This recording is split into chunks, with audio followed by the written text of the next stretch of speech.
first time I ever spoke in public was back in 6th grade.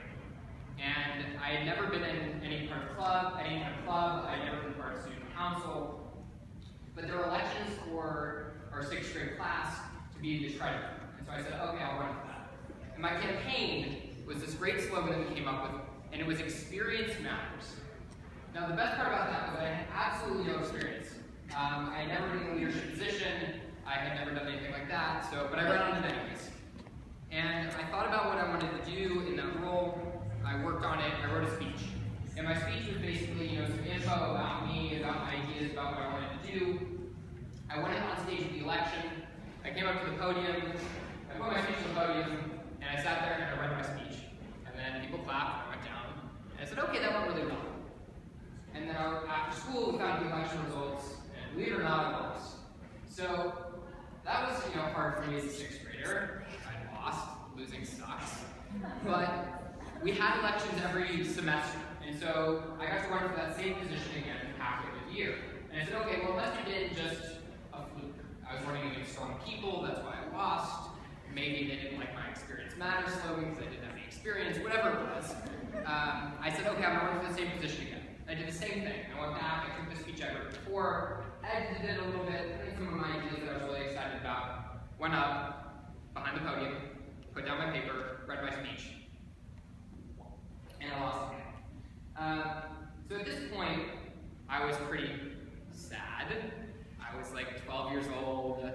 I was clearly rejected. People didn't vote for me. It wasn't really a good time for me in those dark years of 6th grade.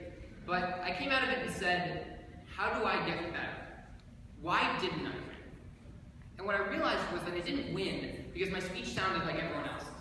Everyone got up there and said the same thing. They read their same speech, and that was it. And kids, especially 6th graders who in middle schoolers who are schizophrenic, can't pay attention to anything, for them it wasn't exciting, they weren't paying attention. It didn't matter what I had to say because I didn't get their attention in the first place. And so for the next election, I thought, how do I get people's attention? How do I get creative with this? And so what I did was I was watching a Bob Dylan music video, where his music video is basically, he took a bunch of big white index cards, and he wrote down the words of the song, and the music video was just him as the song went along flipping the cards with the lyrics.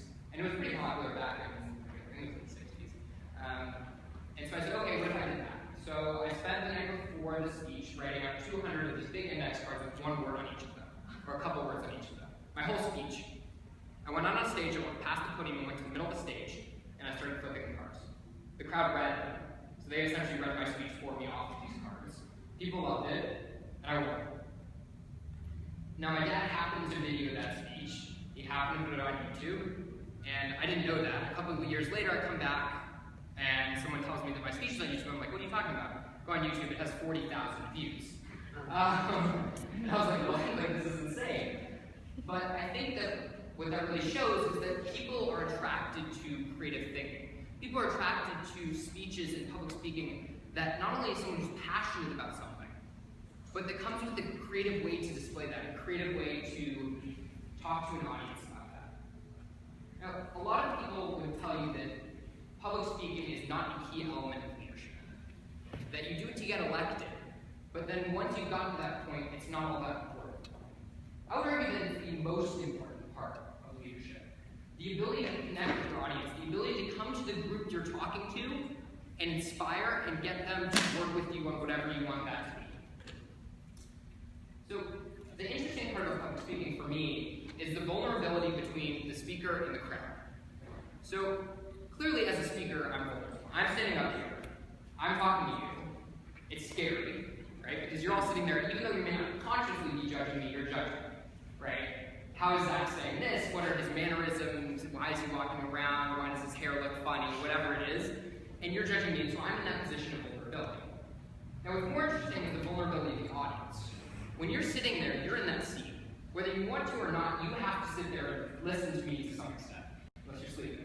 But most of you look like you're awake, which is great. And so you're sitting there listening, and so that audience member has that vulnerability, has that openness that they wouldn't usually have in that connection.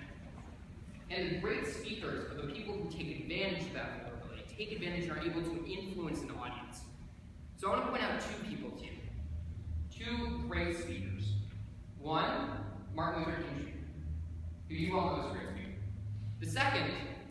Adolf Hitler. So that's a hard comparison, because usually we don't like to think about Adolf Hitler and Martin Luther King Jr. in the same boat. But they were both great speakers.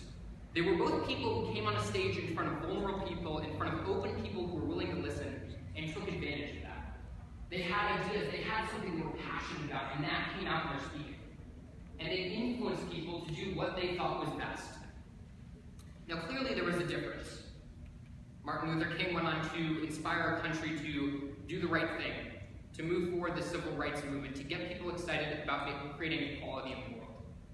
Adolf Hitler went and killed people, started a war. But they both had that ability to public speak. And I think what we can take from that is that if you are passionate about something, if there's something that you're interested in, you have a responsibility to speak about it. You have to share those ideas with someone else.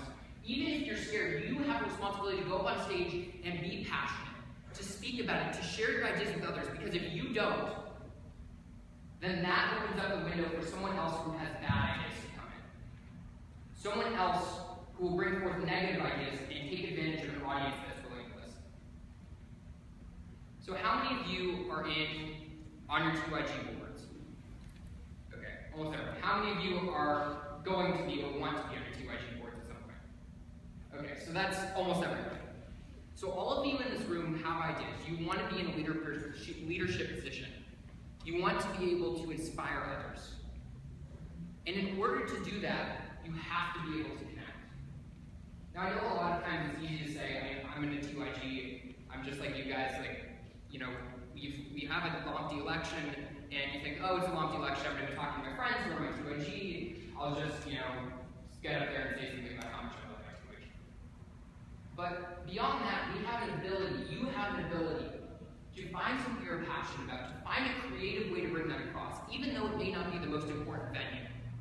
You still have that ability, and you have that responsibility to bring forth your good ideas, to be positive, to bring that positive energy and create change in whatever small way that is, about something that you are truly passionate about, and all of you have that ability.